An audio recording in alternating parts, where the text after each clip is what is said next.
이 시간 우리에게 주시는 하나님의 말씀 에베소서 2장 1절에서 10절까지 말씀입니다. 신약성경 311쪽에 있습니다.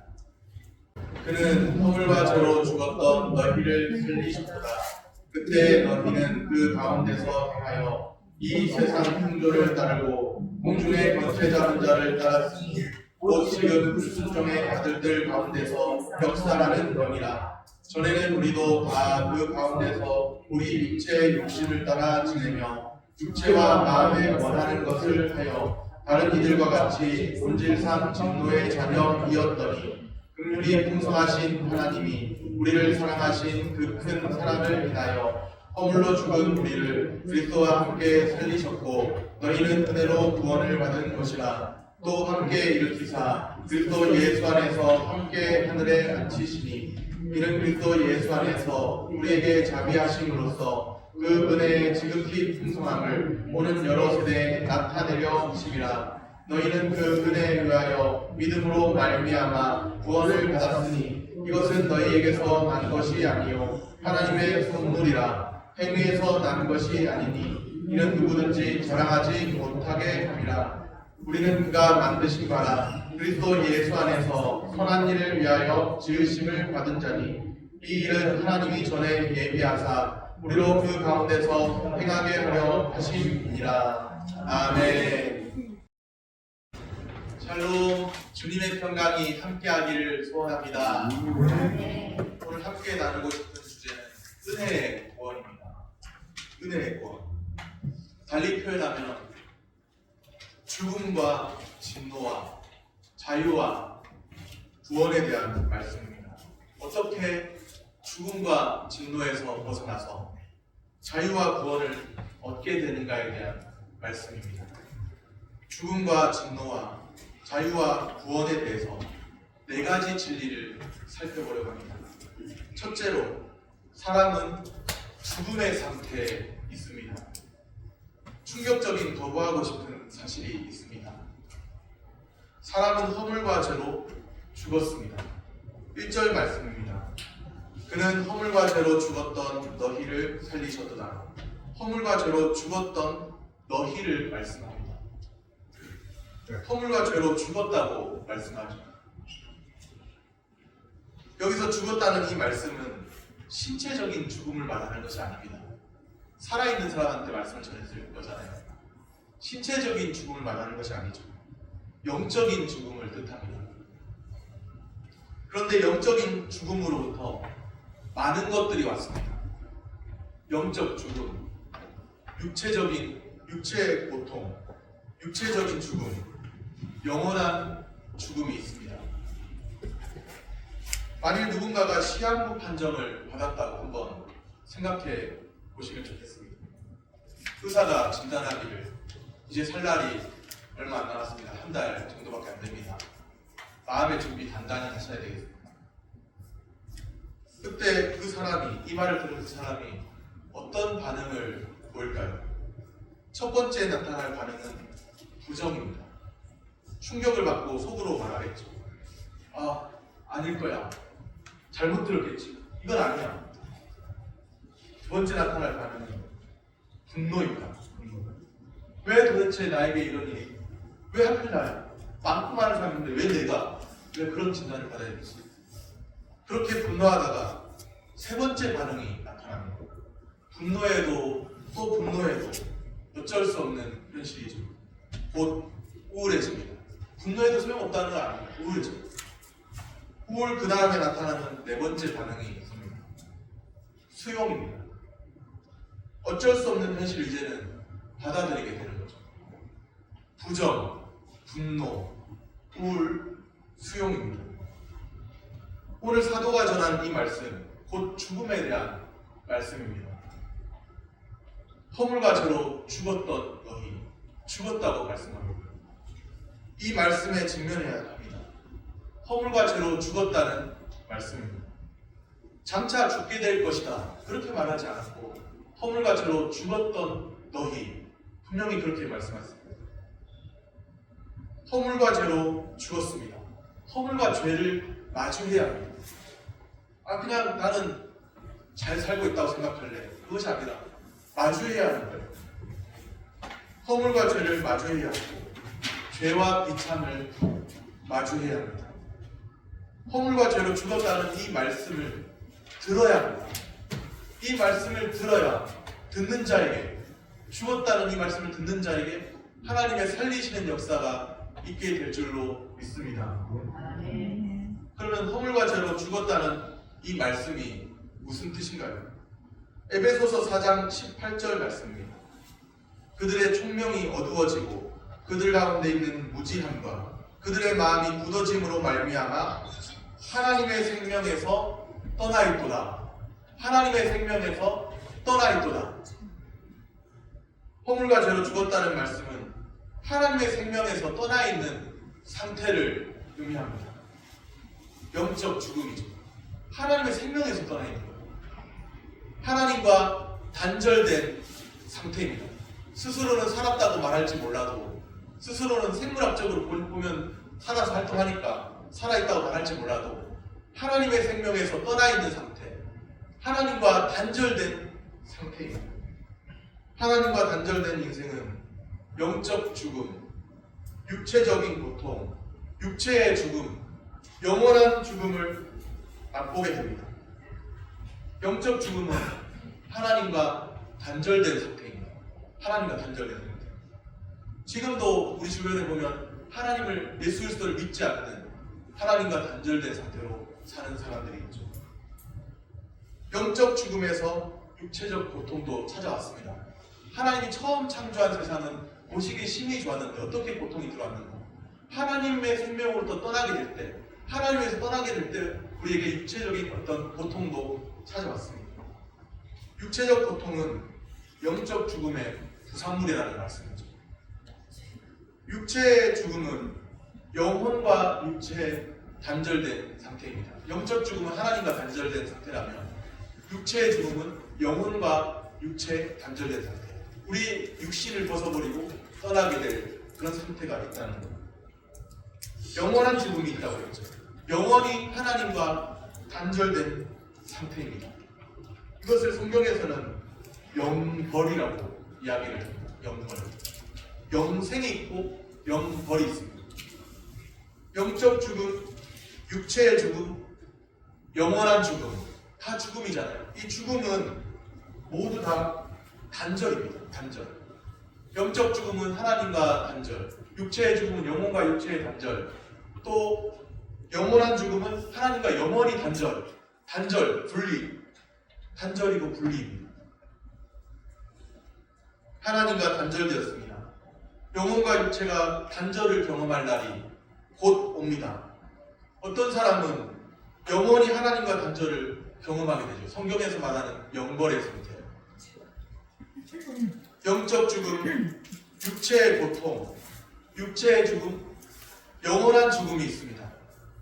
이 네 가지는 다 따로따로가 아니라 사실 하나의, 성경에서 말하는 하나의 죽음입니다. 성경이 말씀하는 죽음의 상태인 거예요. 로마서 6장 23절이 이렇게 말씀하죠. 죄의 삭은 사망이요. 죄의 삭은 사망이요 할 때, 로마서 6장 23절 말씀처럼 죄의 삭은 사망이요 할 때, 그 사망입니다. 죄의 결과로 사망이 찾아왔습니다. 영적 죽음, 육체의 고통, 육체의 죽음, 영원한 죽음이 찾아왔습니다. 현실을 제대로 마주하는 사람이 지혜로운 사람이죠. 아유, 나는 아니겠지. 나는 그래도 잘 살고 있는데. 그런 사람이 아니라 현실을 제대로 직시하고 현실을 제대로 마주하는 사람이 지혜롭습니다. 하나님의 말씀을 듣고 현실을 제대로 마주해야 합니다. 그 말씀을 듣는 사람에게는 살리심의 역사가 있는 줄로 믿습니다. 허물과 죄로 죽었던 너희를 살리셨도다. 이 살리셨다는 이 말씀은 허물과 죄로 죽은 것을 인정하는 사람에게 그 살리심의 역사가 더하게 될 줄로 믿습니다. 둘째로 본질상 진노의 자녀입니다. 에베소서 2장 3절 말씀입니다. 전에는 우리도 다 그 가운데서 우리 육체의 욕심을 따라 지내며 육체와 마음에 원하는 것을 하여 다른 이들과 같이 본질상 진노의 자녀이었더니, 참 무슨 말인지 알 수 없는 본질상 진노의 자녀, 그런 표현이 나왔죠.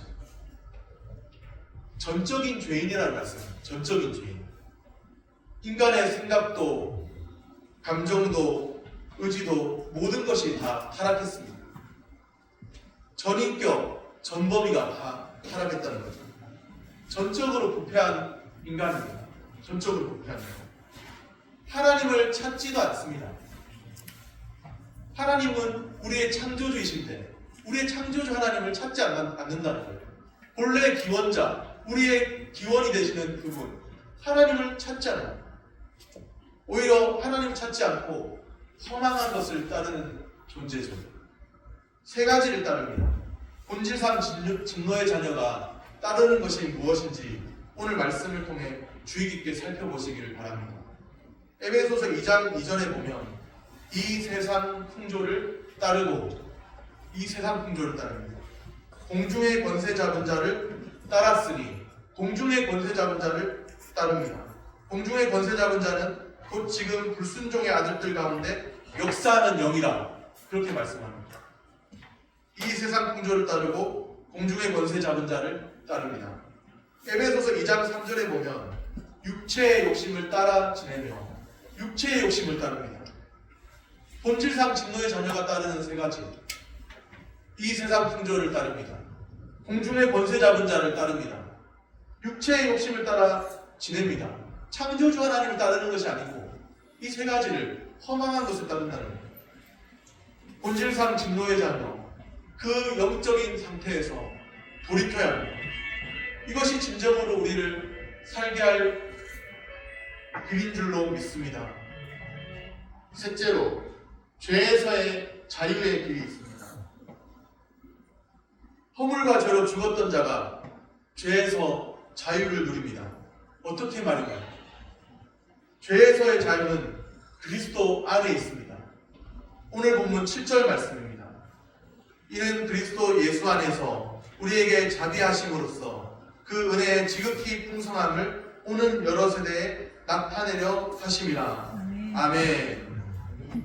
누구 안에서요? 그리스도 예수 안에서. 죄에서의 자유의 길은 그리스도 예수 안에 있습니다. 그리스도 예수가 아니라면, 예수 그리스도가 아니라면 우리를 죄에서 자유케 할 다른 길이 없습니다. 요한복음 14장 6절 말씀입니다. 우리가 암송 구절처럼 잘 외우기도 하는 말씀인데요.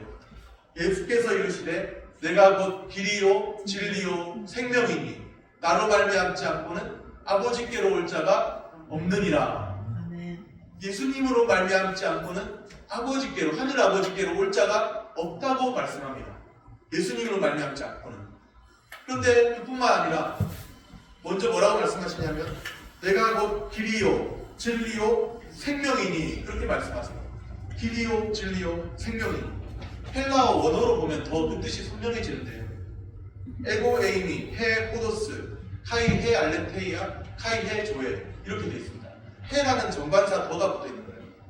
영어 성경으로 보면 먼저 직역하면 내가 곧 그 길이요 그 진리요 그 생명이니, 이런 뜻입니다. 그 길이요 그 진리요 그 생명이니.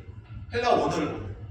그리고 NIV 영어 성경에 보면 I am the way and the truth and the life, 더가 붙어 있습니다. 정관사 더. 그 길, 그 진리, 그 생명입니다.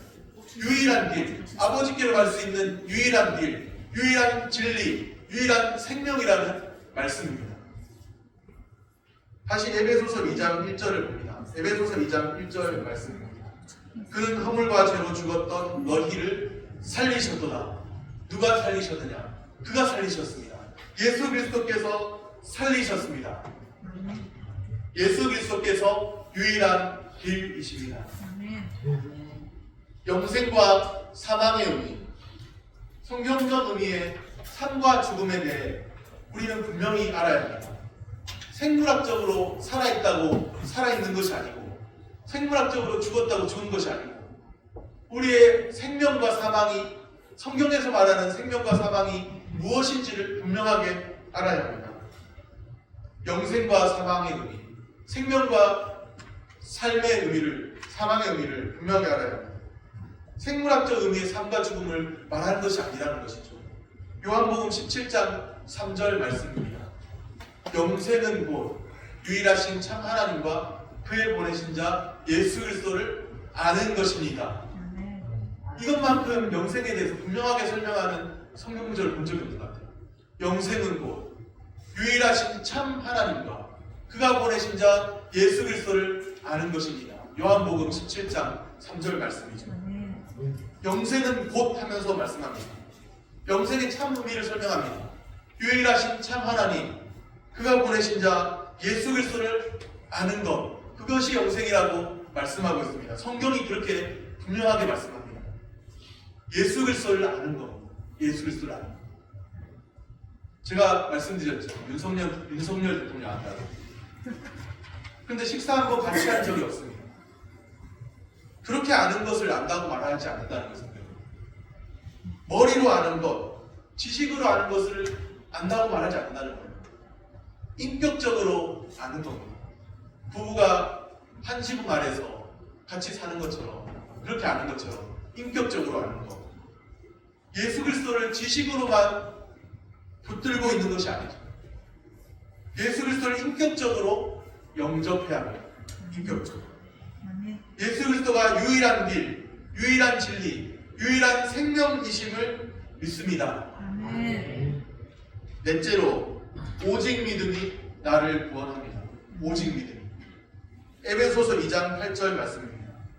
너희는 그 은혜에 의하여 믿음으로 말미암아 구원을 받았으니 이것은 너희에게서 난 것이 아니요 하나님의 선물이라. 아멘. 믿음으로 말미암아 구원을 받습니다. 믿음으로 말미암아 구원을 받았으니 그렇게 말씀합니다. 오직 믿음은 내가 그래 예수 믿었지, 내가 예수 믿기로 결단했지, 나의 믿음을 증거하는 것이 아닙니다. 그것은 오직 믿음을 잘못 알고 있는 거예요. 오직 믿음은 오직 은혜를 증거합니다. 너희는 그 은혜에 의하여 믿음으로 말미암아 구원을 받았으니, 오직 믿음이라는 것은 달리 말하면 오직 은혜인 거예요. 믿음은 그 통로일 뿐인 거예요. 은혜의 선물을 받아들이는 통로. 거지가 한 푼 줍시하고 이렇게 손을 벌리고 있으면 길 가다가 사람이 줄 때 그 거지의 손이 능력이 있어서 줍니까? 아니면 불쌍해서 줍니까? 불쌍해서 주잖아요. 하나님께서 우리를 긍휼히 여기셔서 은혜의 선물을 주신 것이고, 우리는 믿음의 빈손 들고 나아가 그 은혜의 선물을 붙잡은 것밖에 없습니다. 이 손이 무슨 능력이 있는 게 대단한 것이 아니에요.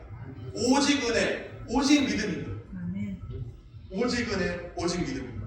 우리가 오직 믿음을 말하면서 그래 내가 이제부터 믿기로 결심했으니까 나의 믿음이 대단하지 이렇게 생각한다면 이것은 오직 믿음을 잘못 알고 있는 거예요. 오직 믿음은 오직 은혜를 증거합니다. 너희는 그 은혜에 의하여 믿음으로 말미암아 구원을 받았으니, 구원은 은혜의 선물입니다. 오직 믿음이 중요합니다. 하박국 2장 4절 말씀. 의인은 그의 믿음으로 말미암아 살리라. 로마서 1장 17절 말씀. 오직 의인은 믿음으로 말미암아 살리라. 갈라디아 3장 11절 말씀. 의인은 믿음으로 말미암아 살리라. 히브리서 10장 38절 말씀. 나의 의인은 믿음으로 말미암아 살리라. 다 무엇을 말씀하고 있는지 분명하게 들으셨나요? 믿음으로 말미암아 살리라. 하박국 선지자도 바울 사도도 믿음을 강조합니다. 바울을 통해서 신약의 구원론이 정립되었죠. 오직 믿음입니다. 오직 믿음. 오직 믿음이 주님의 의와 긍휼을 붙드는 통로가 됩니다. 나의 불완전한 의가, 나의 행실에 기초한 나의 불완전한 의가 나를 구원하는 것이 아니고, 예수 그리스도의 완전한 의가 나를 구원하는데, 예수 그리스도의 나를 대신하셔서 십자가 지시고 부활하신 예수 그리스도의 십자가의 피의 대속과 그리스도의 또 그 의가, 그리스도의 그 완전한 의가 나를 구원하는데, 불완전한 의가 아니라 그리스도의 완전한 의가 나를 구원하는데, 그 의를 붙드는 것이 바로 오직 믿음입니다. 우리의 행실이 아니라 오직 믿음으로 예수 그리스도의 완전하신 의와 긍휼을 붙드는 거예요. 오직 믿음으로 그리스도의 의와 긍휼을 붙드는 것이 유일한 길입니다. 우리의 불완전한 의를 의지한다면 우리는 넘어질 수밖에 없고 무너질 수밖에 없지만 완전하신 그리스도의 의가 우리를 살리심을 믿습니다. 구원은 하나님의 선물입니다. 은혜의 선물입니다. 행위에서 난 것이 아닙니다. 에베소서 2장 9절 말씀입니다.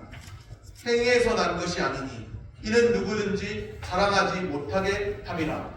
그래도 내게 볼 것이 있어서, 그래도 내가 뭔가 선한 게 조금은 있으니까 다른 사람보다 나를 선택해 주시지 않았겠어, 나를 불러주시지 않았겠어. 천만의 말씀입니다.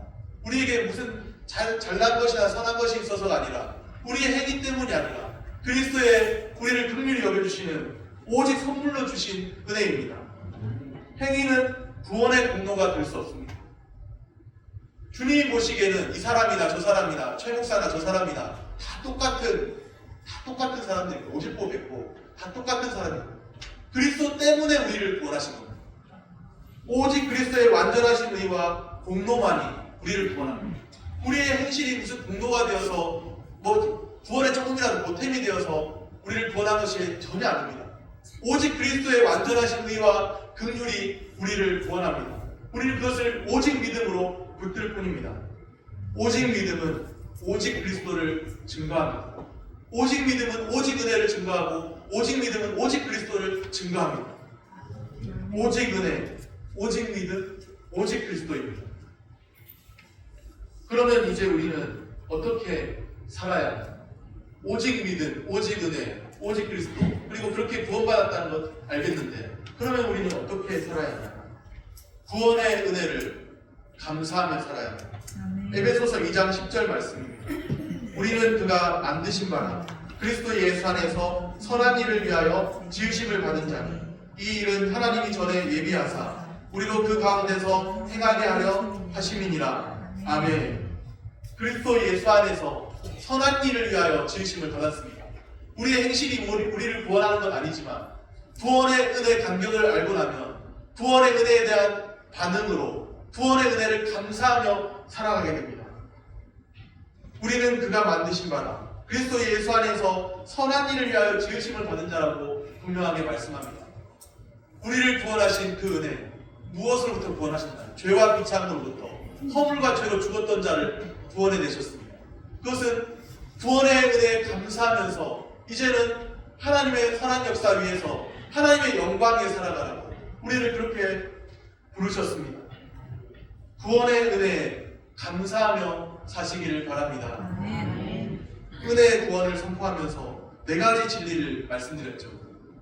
첫째로, 사람은 죽음의 상태에 있습니다. 하나님의 생명에서 떠나 있습니다. 이것은 이제 예수 믿지 않는 자연인의 상태를 말하는 것이죠. 둘째로, 본질상 진노의 자녀입니다. 역시 예수 믿지 않는, 거듭나지 않은 자연인의 상태는 본질상 진노의 자녀입니다. 셋째로, 죄에서의 자유의 길이 있습니다. 그리스도 안에서라고 말씀드렸죠. 오직 은혜, 오직 믿음, 오직 그리스도입니다. 넷째로, 오직 믿음이 나를 구원합니다.